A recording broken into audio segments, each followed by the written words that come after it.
Yamde sappo e jeeɗiɗi filmaji capanɗe tati yoni ɗo e Dakar ko on wakkati yoni to Bamako lamorgo leydi Mali tedduɓe yonti wakkati nantinde on kabruji ɗi. Oumar Mamadou Sow. toɓɓi mawɗi ɗe Issa Kawu Jim ko hande woni ina wayne ñawori makko woni waɗede to leydi Mali. Issa Kawu Jim ko cukku nayaɓo hoorejo CNT mbo Mali hono gomu tambingu law hakkunewu ngu o gorko fawama jungo gila e talatari faltini nde ma en jokkodir e fuɗɗode kabruji ɗi e nultodiraɗo men to Bamako hono Dieynaba Sow. To Guinée koninkoɓe sappo nangama coka ɓeeno tuma wujugol kalifi e ƴettugol gueɗe ɗe ɓe jeeya ɗum wonno ko e saaha samminere laamu Alpha Condé ina jeeya e mabɓe biteɗo Balla Samoura hoorejo gendarmerie ko on tigui jafoɗon mbiyen habri on ɗon kabaru men gartoy hen. Joe Biden joddima hande e Pape François mawɗo isayankoɓe winderi hoorejo Amérique o ina wayna o tindino koto Glasgow to leydi Italie gam tawtoroyede tumodiral G20 o rewi to Rome gam yidude e diniyankejo o mo yewtidi e makko e toɓɓe kewɗi. Heeɗiɓe RFI fulfulde ko ni woni mbadi kabruji ɗi so ndeblima seeɗa piren pacciren. On calminama on juurama on bismama onon heɗotoɓe RFI fulfulde dande adunaru. Ñawore Issa Kawu Jim ko hande woni waɗede to Mali. Issa Kawu Jim ko cukko nayaɓo CNT mbo Mali hono gomu tambingu laamu hakkundewu ngu o gorko fawama jungo guila e talatari faltini nde eɗen wondi e ɓoggol ngol e nultidiraɗo men to Bamako Dieynaba Sow. Dieynaba Sow mi salminima. A salmitama Oumar Mamadou Sow. Holko mbawɗa min tongande e oɗo ñalama hande ñawore nde? Joni ɗo gonɗen ɗo yimɓe nanɗo ha heewi e nder suudu ñawirdu sariyaji ndu. Issa Kawu Jim hoore mum nana dari ene ɓorni basin bayɗo no doni omo tottodira konngudi e procureur Idrissa Hamidou Touré. Adi fuu noon ko procureur o holliti ko waɗi ko o hanani wadde ɗum e o sa'a ɗo leydi ndi yareteɗo. Kanko noon holliti o añi tan ko CEDEAO taƴo leydi ndi. O holliti kadi hay coggel ko kala mayga meeɗi wadde hono ɗeɗo golle kono noon procureur o jaggali ɗum. Procureur o woni tan ko e dartude inde. Procureur o noon jattimo wimo kañum dartani inde kañum o rewi tan ko e sariya. Joni noon ɗo gonɗen ɗo e procureur o yalti e suudu ñawirdu he accidimo e gollidiɓe muɗum kañum e avocat makko maître Kassim Tapo. Dieynaba beela haɗa wawi min siftinde holko tuuma kanko Issa Kawu Jim? O tumano noon ko ngam haalde konngudi e médiaji rendo wawde addude rafi ndenago e leydi ndi e ittude hoolare e laamu hakkunde ko ɗum woni ko tumano. A jarama Dieynaba Sow. A jarama Oumar Mamadou Sow.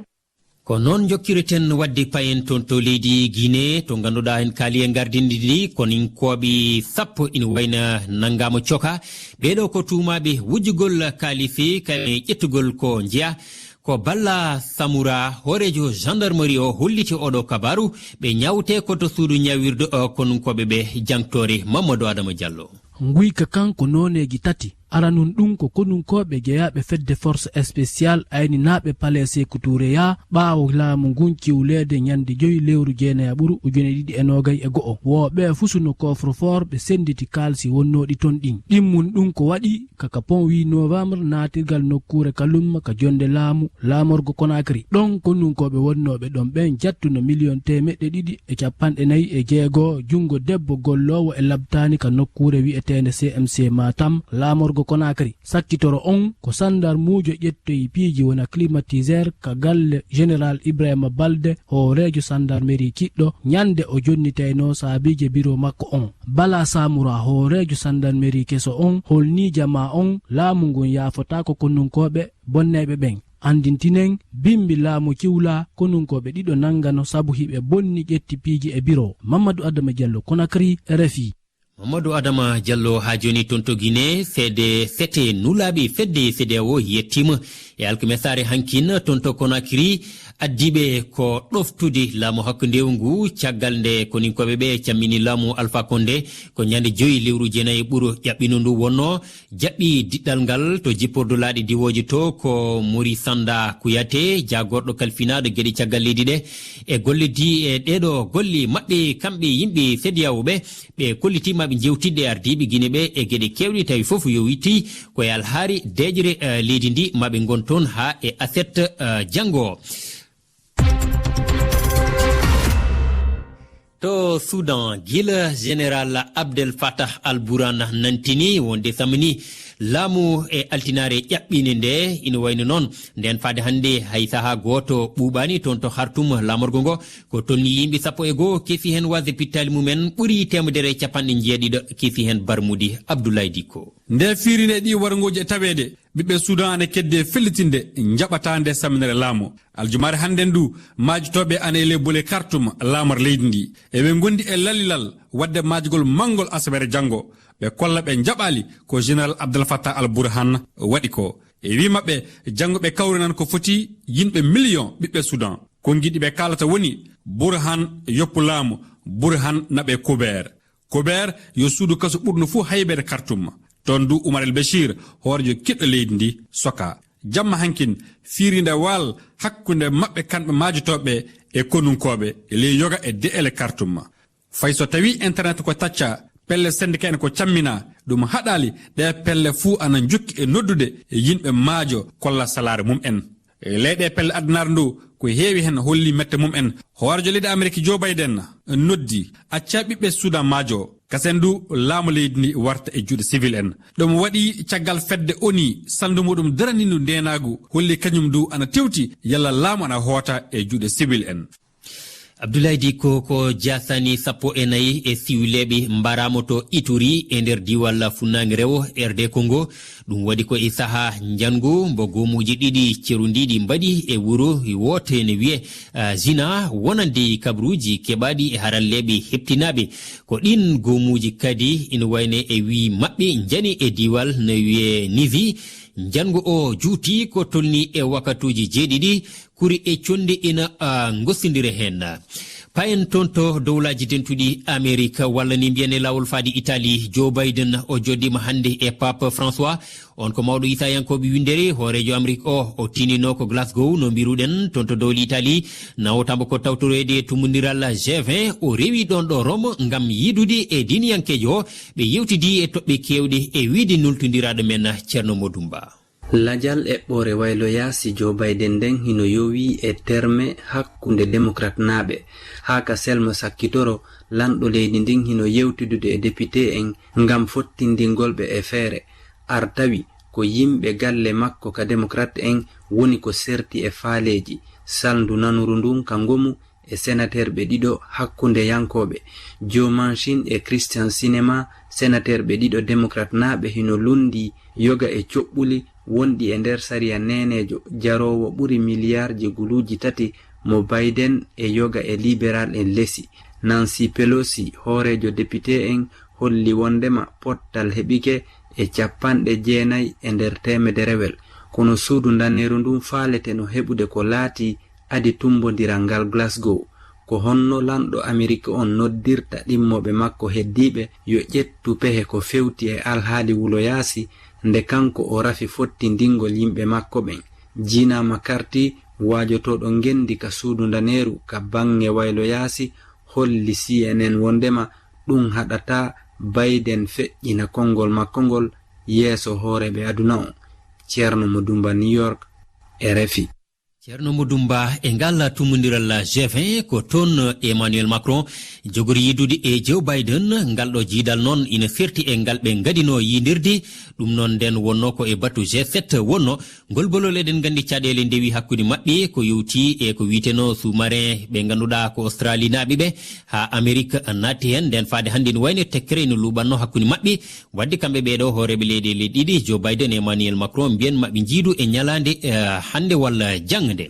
koninkoɓe wonɓe to laamu Birmanie ina wayno ɓe carɗini duuɓi 20 kaso o gorko biteɗo Owin Tey ko goote ɓaddiɓe Aung San Suu Kyi ina wayno noon o gorko tumaɗo walla mbiyen carɗanaɗo ɗe cokɗe mbo yaara e duuɓi 80 woni gadiɗo mbiyen sarɗanede cokɗe caggal nde laamu maɓɓe tetta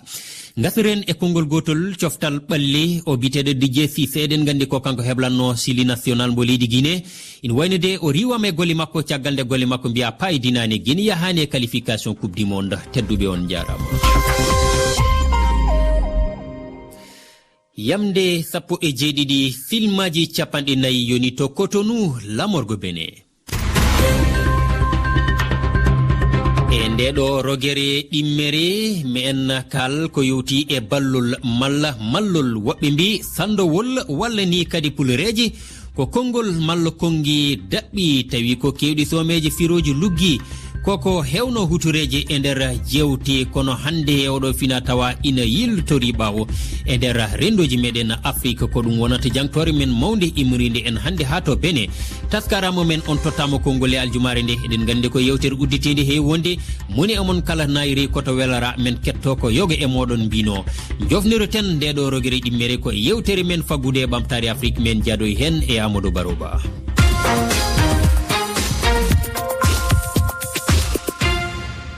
ballol walla mallol woɓɓe ni ne mbiya sandowol walla kadi ko wayna fuutatoroɓe mbima pulreji ko konngol malla konngudi daɓɓi kewɗi somede firoji luggi lelnateɗi mira ndima ha wela e nofru keɗotoɗo koko hewno hutorede e nder jewte koko heptinano e fina tawa Afrique hande o noon ina wayno ɗum yiltorima ɓawo no fewi e rundeji meɗen ko oɗo alhaali woni toɓɓere jangtore meɗen mawde hande nde Hammadi Adamu nultodiraɗo men to Benin waɗani en kettoɗen. Mogite gote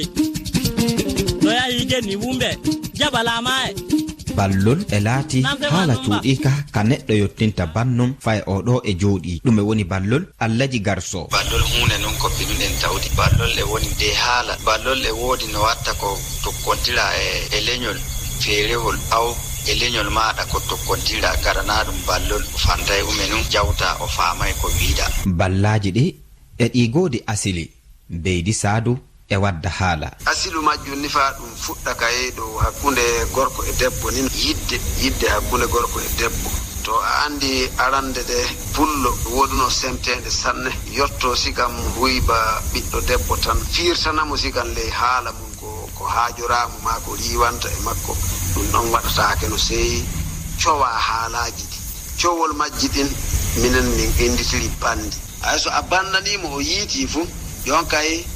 e hoolare waɗi hakkunde ma an e makko a hoolake mo hande kanko on a resimo o neɗɗo ƴoƴuɗo sanne sanne o pinuɗo sanne sanne. Hammadou Bani e firtana en ɗume woni ballol tagaɗo wawan e joɗodi e tagaɗo wallanamo kadi fayi ummen woni wallanimo batta wolino dow makko amma yiɗa o faama ke kanko wondi wawan wuura woline nen batane no feere to amma paasijo mum o joɗodi fu anitama kanko dow makko wondi e nder gure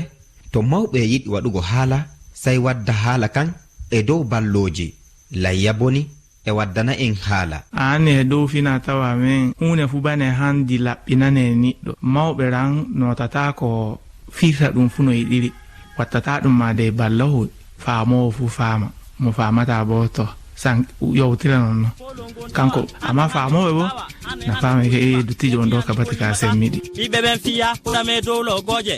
kannu ngacci e nder ballaji ɗin haala gokka fuɗino e der pulaku Hammadou Bani keyagon anen fulɓe goduno haalagon e wiye ganore en mbawan joɗoɗi ni ndi joni anen nanoɓe ka batenka ka ɓe bane ka haala felaba fulfudden amma bo min ton nantaka ando bo ta nantaka fawata nanika a pullo mo nantaka bo do ballon nu ka ɗo futawa to amma ɗon laatin ballol tuuɗikol darne ne wonno ballaji wonani e der gure Allaji Garso no ballaji latorino e gurnam ɓiɓɓe baleɓe ballaji nun denno ñaajiranno gan goɗɗo a tokkontiran e muɗum haala muɗum daga fuɗɗode mum fawarode mum butu ballaji ɗum o ñaƴira e majjum sanne himɓe wawan joɗoɗo e makko gan o wallana ɗum ballaji e jala e welto ume noon accatana ko neɗɗo waɗa ballol Hammadou Bani woline jomum faama ko batuɗa a wawan bataka an ka waɗane nafuye to batuɗaka ɗum amma koddiɗo faamay ko biwɗa na an ka wallima an ka renima to dow majjum nu laati ballol bo e walla tagaɗo hande ta batika a fonniti fu ay makko fu hawre to ɗum laatoto bo nder himɓe tato ma nayo to jooɗi bataka ka wadday hawre ka wadday goɗɗum o fu moɗon jawto to sayi paamuɗo ballol annuɗo ɗum ko filiti ko famatayke dow makko gonɗa e dow ballaji ɗin layya boni e waddana en ɗo ballol o heñña o firta ume noon ballol kol filliti to a anni ɓe yi hande ko yi a yii wanu fu faamu hande no arti no yiima hande bane a anni ko jeeyi to wanu yehi to ɗi yanti ɗi yehi de gesa no hoƴan noon wanu wuru no yaha no eña dow leggal no horna horiɗi bona anni to jon laɗɗe na wara noy no handi no huuɓira wonɗi heede laɗɗe ɗi faama hande jeyiɗo laɗɗe noon na wara ko ɗen to ɓe yii ballahoy ko wollunkoy ɗo a miijan noon hande ko waɗata on ɗo goɗɗo yiyatama goɗɗo faamay an a wawi a suuɗi ɗum a anna bo jomum yi'i ɗum hanne bane a tirima jiiɗe majjum amma yeewu noon yiɗa woni bata watta ɓe yi ko yiya yi wanu fuu faamu hande no arti no yiima e nder gurnam ɓaleɓe ballaji e laati haalaji mawɓe waddata hakkunte muɗum en tawa hawre waɗay e dow nayral ballaji ɗin e ɗi goni feere feere Hammadi Adamu Kottonu RFI ɓediyani kollimata ɓiɓɓe ɓen fiya koɗame dow logoje kannu ngacci ta ketolo goje a tawan julo nawat to wiyay o ma ɗon hande logotoɓe to leɗɗele nato fanana e banji ɓe kamɓe woni polongo kamɓe limata hanne a anna lekki a waɗayno golla e hunde goɗo a yahi ɓen fuyɓe ɓe anna fu goɗɗum ono bo on janggayno kamɓe gadani e noon ɓe bi jangi to on janggay Hammadi Adamu junguma funnama e ndeɗo jangtore musidɓe tedduɓe yonti ƴeewen ko yogo e mon kalduno e Fatoumata Sisa Wande e yewtere meɗen udditinde hande Ibrahima Sow Bamako gay haala mun ɓuri hewde ga ko Issa Kawjim mawɗo CNT kono ko cukko nayaɓo nangugol makko ne e haalullaji kewɗi ɓe mbi ko nanga ko feewi ɓe mbi ko nanga ko wona e sharia ɗum noon sa ƴeewi yimɓe ne darta e jaam artu leydi ndi e golle no ɗi waɗede an sa wonti tan kaɗa haala haalullaji bonɗi e hoorejo jagorɗo andi ɗum kay wona ko ne rewi lawol ɗum hebbini haala mum sanne ɓe sharia ɓe mbi ko cukku nayoɓo ha nan nanguiren ni ɓe mbi haalullaji ɗi won haalde ɗi omo hani nanguede yoɓe kaldu tan ɓe kawra ɓe goppa jaam arta e leydi ndi beelma yimɓe jaa sungoji Merci Belgique hande tellotomi koye dawrugol Sénégal e élection ngaji local baɗoji 23 janvier 2022 en jii noon pooɗe duure o heewi e hakkude pelle dawrugol Sénégal ɗe e goto foof ene yiɗi ardade liste waɗi luure mawɗe hakkude coalition ngaji ɗi en jii hono maire sortant Abdoulaye Balde maire mo Ziguinchor kanum hande yalti coalition mawɗo leydi o Benno Bokk Yakaar waɗi liste muɗum to banggue ƴeewi askan min mo Sonko e Halifa Sallah en jii pooɗe nduure gonɗo hakkude maire sortant to Soham Vardy e hakkude mum e Barthélémy Dias goto fof ko kanum ardoto to wallu askan wi mo maître Ablaye Wade coalition wanno en jii Pape Dioma Bokk Gis kanum ne yalti rewi lawol mum Oumar Ka Bandiol cogguli ɓeydatoɗi ɗe leyɗele men he cogguli ɗi no ɓeydogol ɓurtugol surtout noon ko ñamate ko no ɓeydogol kulɓinigol ko refti hen kadi finat tan ɓeyda te sen ƴeewi leyɗele baɗɗe siwlise kamen sino ɓeydo mbiyata lewru maniru ma ɗum ɗo ɓeydu walla ɗum ɗo ma jeppi kono enen ɗo finat tan ɓeyda on tottama konngol musidɓe altine ñande goho sappo e ɓuru en yewtay fi kawral COP 26 fuɗɗotongal e alate dow yewtere mbayligu weeyo e no taaridi hiworte ko honno yiruɗon waɗugol kawral ngal hikka kadi si tawi leyɗe bonnayɗe taari ndin hunnaali aadi ndi ɓe waɗi rowani fi tambitagol weeyo ngon nelde men miijo mon ko yowiti e toɓɓere nden ka tongode WhatsApp wowunde cellal ko ngam Aissatou Ly heeɗiɓe on jarama yontere arore nde kalten ko haala humpitongo fedde OMS waɗi e nder jiiɗiɗo yimɓe wonduɓe e ñaw Covid ɗo e Afrique ko goto o tan daara jeegomo heddiɓe ɓe foof daaraka ko saabi ɗum hol peeji kani ƴettede man jewtid ɗum foof e cellal ko ngaalu altine arore nde yamɗi 7 silmaji 50 talata yamɗi 15 silmaji 50 min jetti on Oumar Mamadou Sow noon tigi musidɓe tedduɓe Allah jarama ko ɗum woni ko gadduɗoɗen hande e kabaruji men ɗemgal fulfulde ɗe jeyaka illaji ɓuuri hen nanggude ñaworu uddinde hande wonandi Issa Kawjim on ko cukku nayaɓo hoorejo CNT mbo Mali hono goomu tambingu lamu hakkunde ngu oɗo gorko faamu jongo gila e talatare faltini nde en jokkodiri hen e nder kabaruji ɗi en nultodiraɗo men toon to Bamako hono Dieynaba Sow vidéo on oɗon mbawi jokkude e hettade kabaruji miɗen e lowre meɗen wohuji tati toɓɓere RFI toɓɓere feere kelle meɗen Facebook kame Twitter ko RFI fulfulde mbatton joni musidɓe tedduɓe en kettoto yewtere meɗen faggudu e ɓamtare Afrique yadude hen Amadou Baroba.